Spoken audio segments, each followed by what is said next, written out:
아비멜렉의 뒤를 이어서 이사갈 사람 도도의 손자 부하의 아들 돌라가 일어나서 이스라엘을 구원하니라. 그가 에브라임 산지 3일에 거주하면서 이스라엘의 사사가 된 지 23년 만에 죽음에 3일에 장사되었더라. 그 후에 길르앗 사람 야일이 일어나서 22년 동안 이스라엘의 사사가 되니라. 그에게 아들 30명이 있어 어린 낙이 30을 탔고 성읍 30을 가졌는데 그 성읍들은 길르앗 땅에 있고 오늘까지 하봇야일이라 부르더라. 야일이 죽음에 가몬에 장사되었더라. 이스라엘 자손이 다시 여호와의 목전에 악을 행하여 바알들과 아스다롯과 아람의 신들과 시돈의 신들과 모압의 신들과 암몬 자손의 신들과 블레셋 사람들의 신들을 섬기고 여호와를 버리고 그를 섬기지 아니하므로 여호와께서 이스라엘에게 진노하사 블레셋 사람들의 손과 암몬 자손의 손에 그들을 파심해 그 해에 그들이 요단강 저쪽 길르앗에 있는 아모리 족속의 땅에 있는 모든 이스라엘 자손을 쳤으며 18배 동안 억압하였더라. 암몬 자손이 또 요단을 건너서 유다와 베냐민과 에브라임 족속과 싸움으로 이스라엘의 공고가 심하였더라. 이스라엘 자손이 여호와께 부르짖어 이르되 우리가 우리 하나님을 버리고 바알들을 섬김으로 주께 범죄하였나이다 하니 여호와께서 이스라엘 자손에게 이르시되 내가 애굽 사람과 아모리 사람과 암몬 자손과 블레셋 사람에게서 너희를 구원하지 아니하였느냐. 또 시돈 사람과 아멜렉 사람과 마온 사람이 너희를 압제할 때에 너희가 내게 부르짖음으로 내가 너희를 그들의 손에서 구원하였거늘 너희가 나를 버리고 다른 신들을 섬기니 그러므로 내가 다시는 너희를 구원하지 아니하리라. 가서 너희가 택한 신들에게 부르짖어 너희의 환난 때에 그들이 너희를 구원하게 하라 하신지라. 이스라엘 자손이 여호와께 여쭈되 우리가 범죄하였사오니 주께서 보시기에 좋은 대로 우리에게 행하시려니와 오직 주께 구하옵나니 오늘 우리를 건져내옵소서 하고 자기 가운데에서 이방 신들을 제하여 버리고 여호와를 섬김에 여호와께서 이스라엘의 공고로 말미암아 마음에 근심하시니라. 그때에 암몬 자손이 모여서 길르앗의 진을 쳤으므로 이스라엘 자손도 모여서 미스바의 진을 치고 길르앗 백성과 방백들이 서로 이르되 누가 먼저 나가서 암몬 자손과 싸움을 시작하랴. 그가 길르앗 모든 주민의 머리가 되리라 하니라. 지금까지 우리가 사사기를 묵상해온 그 기록들을 쭉 취합해서 살펴보면 이스라엘 백성이 이방에 압제를 당한 기간보다 사사들을 통해서 평화를 누린 기간이 더 깁니다. 기록을 보면 리산 구사다임 압제에서 8년, 그래서 온니엘 사사를 통해서 40년의 평화를 누렸습니다. 그 이후에 에글론의 압제를 18년 당하면서 또 에옥과 삼갈 사사를 통해서 80년의 평화의 기간을 누렸습니다. 가나안 왕 야빈의 압제에서 20년을 고통을 당하는데 드보라 사사를 통해서 해방되어서 40년의 평화를 누립니다. 그리고 미디안 압제 7년에 기드온 사사를 통해서 40년의 평화를 누립니다. 이것을 보면 하나님의 은혜가 얼마나 큰지 모르겠어요. 하나님을 거부하고 우상을 섬기다가 고통을 당하고 사사를 통해서 구원받아서 고통당했던 것보다 훨씬 더 많은 평화를 주셨어요. 이게 하나님의 은혜인 거예요. 하지만 오늘 본문부터 사사기는 이스라엘이 배반했을 때 하나님이 얼마나 크게 진노하시는지를 우리가 좀 더 크게 받을 수가 있습니다. 그리고 그 결과로 사사기에서 처음으로 이스라엘 자손이 하나님께 부르짖어 회개하는 모습이 나타나요. 사실 이스라엘 역사 가운데 사사기는 성경 전체를 보면 영적인 암흑기라고 말할 수가 있습니다. 사사기는 자기 소견에 옳은 대로 행한 영적인 암흑기예요. 이런 어두운 암담한 상황에서 이스라엘이 회개했을 때 하나님이 어떻게 대응하시는가를 우리가 잘 살펴보면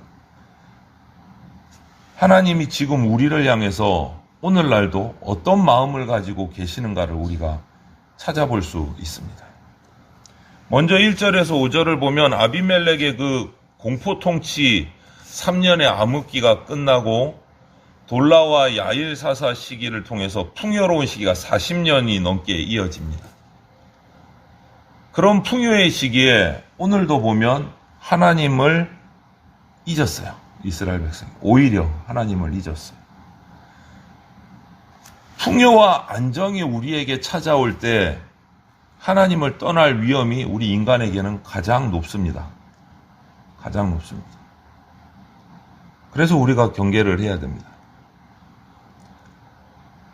이스라엘은 아비멜렉이 그렇게 공포스럽게 다스렸던 3년을 제외하면 기드온에 의해서 미디안 압제를 벗어난 후에 이 돌라 야힐까지 80년이 넘는 평화의 시기를 보냅니다. 그동안 여호와 하나님을 더 잘 섬겼으면 좋겠지만 오늘 기록을 한번 보세요. 가나안 신 바알, 아스다롯 이것으로 끝나는 게 아니고 방향을 찾아보면 지도에서 동쪽에 아람의 신을 또 섬깁니다. 북쪽으로 올라가서 시돈의 신도 섬깁니다. 남쪽에 있는 모압과 암몬의 신도 섬깁니다. 또 서쪽에 해안가에 있는 블레셋의 신까지 섬깁니다. 사상이는 이스라엘이 평화를 얻고 나면 이번에는 더 큰 거예요. 사방을 돌아다니면서 모든 신을 다 당겨와가지고 섬기는 거예요. 이것을 고발하고 있어요, 오늘. 하나님이 그 뜻을 그래서 그 결과 진노하셔서 블레셋과 암몬의 손에 18년 동안 압제당하도록 하셨다라고 기록을 하고 있어요. 이스라엘이 이 80년에 넘는 평화의 기간을 하나님을 더 잘 섬기고 하나님 앞에 머물렀다면 동서남북의 우상들을 제거하고 배척하고 하나님께 집중했다면 오히려 하나님이 더 강성하게 해주셨을 것이고 가나안 땅에서 주변의 이방 나라들보다 훨씬 크게 세우셨을 거예요. 하나님의 나라 백성이 하나님 나라의 가치관을 받아들이지 않으면 패망의 지름길이 되는 겁니다. 교회 공동체가 믿음의 가정이 성도가 세상의 가치관을 받아들이게 되면 그거는 망하는 지름길이에요. 망하는 지름길. 교회가 세상의 가치관을 받아들여서 이런저런 것들을 이치를 따지고 계산기를 두드리면 세상의 방법으로 계산기를 두드리면 교회가 망한다라는 거예요. 개인도 마찬가지, 가정도 마찬가지. 오늘 이스라엘 백성의 모습을 보면 그래요. 동서남북의 모든 우상들을 다 끌어다가 섬기고 세상의 가치관대로 살아갔을 때 그들의 삶이 어떻게 됐는가를 우리가 잘 살펴야 됩니다. 블레셋과 암몬에 의해서 이렇게 압제를 당한 이스라엘이 이제 드디어 또 뒤늦게 10절을 보면 바알을 섬긴 죄를 범했다고, 우상을 섬긴 죄를 범했다고 고백을 하고 늦게라도 회개를 했습니다. 그나마 늦게라도 회개를 한 게 다행이지. 그런데 보면 하나님의 마음은 쉽게 풀어지시지가 않아요. 오늘 보면 하나님은 과거에 했던 역사들을 쫙 다시 한번 인식시키십니다. 애굽, 아모리, 암몬, 블레셋, 시돈, 아말렉, 마온 사람의 손에서 구원해 줬는데 그럼에도 불구하고 또 다른 신들을 섬겼으니까 이제 다시는 구원하지 않겠다라고 선포를 하십니다. 그리고 또 말씀하시기를 너희들이 그렇게 섬겼던 신들에게 가서 구원을 요청해라. 이렇게 얘기하세요. 나한테 오지 말고 너희들이 섬기고 있는 신들에게 가서 요청해라 구원을. 그러면 살려줄 거 아니냐 이 말씀이죠. 하나님의 이런 이 반응은 당연한 거죠. 우리 인간관계에서도 평소에는 전혀 관심 없고 연락도 없다가 정작 자기가 어려워지면 도와달라고 찾아오는 사람, 연락하는 사람 곱게 보일 리가 없습니다. 물론 우리가 죄를 지었을 때 하나님 앞에서 나가서 회개하고 용서를 구하는 것이 당연하지만 그런데 잘 생각할 것은 마치 하나님께 내가 잘못했을 때 나가서 용서받는 것이 당연하다, 권리다. 내가 죄 지었으면 하나님 앞에 가서 회개하면 하나님은 당연히 용서해 주셔야 된다. 이렇게 생각하는 권리처럼 생각하는 성도들이 있다라는 게 너무너무 잘못된 거예요. 그건 우리의 권리가 아닙니다, 여러분. 아무리 많은 죄를 지어도 하나님께 나가서 회개하기만 하면 된다. 그러니까 죄 지어도 된다. 죄 짓는 거 큰 문제 아니다. 하나님 앞에 나가면 용서해 주신다. 만약에 우리가 정말 이런 태도를 성도들이 다 지니고 있다면 하나님은 그러실 거예요. 오늘 이스라엘 백성에게 그러신 것처럼 우리가 나가서 회개한다고 잘못했다고 용서를 회개의 기도를 하면 야 지금까지 네가 그토록 조회했던 돈이나 명예나 쾌락한테 가서 구해달라 그래라. 이렇게 말씀하실 거라는 거죠. 너 지금까지 돈 좋아서 살았잖아. 명예 좋아서 살았잖아. 쾌락 좋아서 살았잖아. 세상이 좋아서 살았잖아. 가서 세상한테 구원해달라 그래라. 이러실 거라는 거죠. 오늘 이스라엘 백성에게 똑같이 말하잖아요. 너희가 섬기던 신에게 가서 구원하라 그래라. 나는 구원 못 해주겠다, 더 이상은. 이게 얼마나 두려운 말씀입니까? 하나님은 우리를 사랑하고 용서해 주시지만 절대 기억할 것은 우리에게 주어진 그 당연한 권리가 아니다라는 거예요. 하나님께 용서받는 것은. 하나님이 우리에게 그냥 주시는 은혜이고 사랑이지 당연히 용서받아야 된다. 그거 아니다라는 거예요. 이거를 철저하게 우리가 인식하고 기억해야 됩니다. 이런 하나님의 엄중한 말씀을 듣고 15절 이후로 보면 이스라엘은 다시 자신들의 죄를 인정하고 하나님께 처분을 맡깁니다. 그냥 자신들을 구원해 주시기만 해달라고 호소를 하고 자신이 섬겼던 이방신들을 다 제거하는 행동을 보이고 하나님을 섬기고 하나님 뜻대로 해 주십시오 라고 맡기는 태도를 보여요. 15절 16절. 지금까지 우상을 그렇게 섬겨왔지만 하나님을 멀리했지만 이제는 그나마도 늦었지만 회개하는 사람이 가져야 될 태도를 보여주는 게 그나마 다행인 거예요. 하나님께 처분을 맡깁니다. 하나님이 용서를 해 주실 것이냐 아니면 용서하지 않으실 것이냐, 이것은 용서를 구하는 사람이 결정할 수 있는 문제가 아닌 거예요. 우리는 용서를 구할 뿐이지 용서해 주세요, 용서 안 해 주세요, 이것은 우리가 결정할 권한이 아니다라는 거죠. 용서를 구하는 사람. 인간관계에서도 그렇잖아요. 가해자가 피해자한테 용서를 구합니다. 뭐 보상도 합니다. 하지만 피해자가 그 보상을 받고 그 사과를 받고 꼭 용서해야 할 의무가 없습니다. 하나님과의 관계에서는 더욱더 그렇습니다. 하나님이 이스라엘 백성이 용서를 구하지만 하나님이 그래도 벌하신다고 하면 이스라엘은 할 말이 없는 거예요. 죄를 지었기 때문에. 죄에 대한 벌은 받아야 된다 그러면 받아야 되는 거예요. 할 말이 없는 거예요. 회개하는 사람은 딱 하나 할 수 있습니다. 그냥 하나님 불쌍히 여겨주십시오. 그게 다예요. 그리고 하나님께 맡기는 수밖에 없어요. 용서를 해주시든지 벌을 내리시든지. 그런데 오늘 16절 하반절에 보면 하나님은 이스라엘이 회개할 때 이스라엘을 위해서 근심하셨어요. 결국은 그들을 위해서 그들을 건져낼, 구원할 방법을 찾기 시작하세요. 암몬을 통해서 이스라엘을 치게 하셨고, 그런데 이스라엘 중에는 아무도 군대를 이끌고 나가서 암몬과 맞설 사람이 없게 만드셨지만, 오늘 본문은 거기까지지만, 이런 절망적인 상황에서도 하나님이 이스라엘에게 살 길을 열어주실 겁니다. 만약 우리가 죄를 범해서 하나님께 용서를 구한다면 철저하게 하나님 앞에 죄를 고백하고 이스라엘처럼 고백하는 것으로 끝나지 않고 자신의 잘못했던 그 우상숭배의 잔재들을 다 제거를 했어요. 행동이 있어야 돼요. 여러분, 영화 밀양이 좀 나온 지 오래됐는데 보셨나요?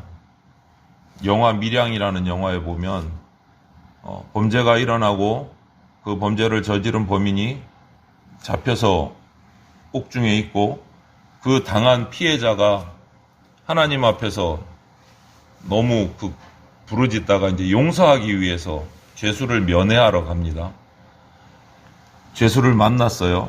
그런데 죄수가 당당한 거예요. 나는 감옥에 들어와서 내 잘못을 하나님 앞에 다 고백하고 용서받았다. 할렐루야. 이 피해자가 그 모습을 보고 그냥 넘어가는 거예요. 너무 괴로워하는 거예요. 여러분, 용서는 하나님 앞에서 회개하는 것으로 끝나는 게 아니고 이스라엘 백성의 오늘 모습처럼 행동으로 회복돼야 돼요. 행동으로 회복돼야 돼요. 사람과의 관계에서도. 철저하게 죄를 고백하고 잘못한 부분들을 제거하고 회복시키는 행동의 노력이 우리 가운데 필요해요. 나는 하나님께 회개하고 용서받았으니까 끝. 내가 너를 상처 줬지만 나는 하나님께 용서받았어. 그러니까 너한테 이제 나는 거리낄 게 없어. 이거는 정말 성경적이지 못한 악한 행동일 수 있습니다.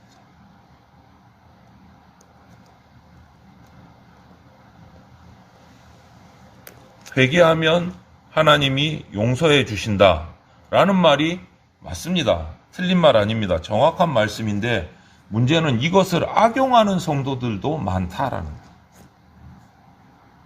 하나님과 나와의 관계를 기계적으로 생각해서는 안 됩니다. 죄 짓고 하나님 앞에 가서 회개하고, 그러면 하나님은 용서해 주시고, 또 죄 짓고 하나님 앞에 가서 회개하고, 또 하나님은 용서해 주시고, 뭐 자판기도 아니고, 이거는 하나님의 그 사랑을 악용하는 우리의 악함이에요. 하나님은 살아계신 분이고 지금 이 순간에도 우리가 행하시고 생각하고 우리가 마음에 품고 있는 모든 것까지 다 보고 알고 계신 분이십니다. 죄인인 우리는 하나님께 어떤 요구도 할 수 없는 존재라는 사실을 잊으면 안 됩니다. 우리가. 이게 진짜 진정으로 회개하는 사람의 올바른 마음의 태도입니다.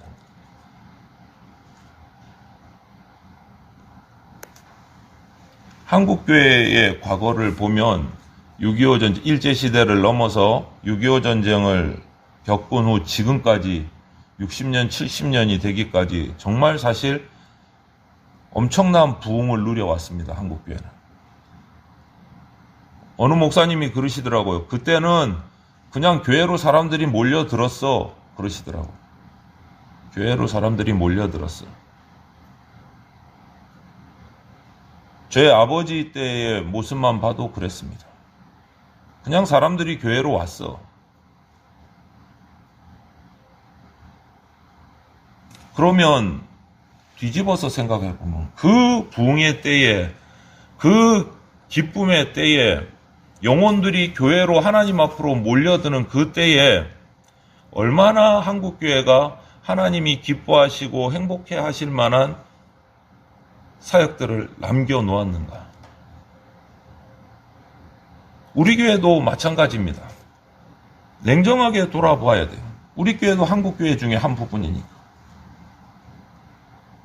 그 몰려드는 영혼들이 들어올 때에 하나님이 기뻐하시는 사역을 우리는 얼마나 남겨놓았는가. 한국교회가 지금 욕을 먹습니까? 칭찬을 받습니까? 성도들이 계속 늘어납니까? 들어왔던 그 영혼들도 다시 나갔습니까? 마음 아프지만 돌아봐야 돼요. 그리고 왜 이렇게 됐는지를 살펴야 돼요. 우리의 부족함, 우리의 허물을 철저하게 회개하고 강구하고 그것이 되어야 앞으로 나갈 수가 있어요. 우상을 제거하지도 않고 회개하지도 않고 돌아보지도 않으면서 하나님 구원해 주십시오. 구원만 해 주십시오. 이것은 잘못된 기도입니다. 하나님이 우리에게 주신 부흥, 우리에게 주신 평안의 복, 이 복이 우리의 신앙 속으로 흘러가야 돼요. 하나님 나라의 확장으로 흘러가야 돼요. 세상 속에서 소금과 빛이 되는 사명을 감당하는 것으로 이어져야 됩니다. 그것이 사사기에 나타난 이스라엘처럼 악순환을 뱅글뱅글 돌아가는 그런 안타까운 모습이 우리 한국교회 가운데, 우리 교회 가운데, 우리 가정 가운데 다시는 있어서는 안 됩니다. 오늘도 이스라엘의 이 사사기 시대의 암흑기의 모습을 바라보면서 우리는 이렇게 되지 않기를 정말 기도하고 냉정하게 돌아보고 주님 앞에 내려놓고 회개하고 주님만 붙들고 나아가는 우리 교회가 되기를 주님의 이름으로 축원을 드립니다.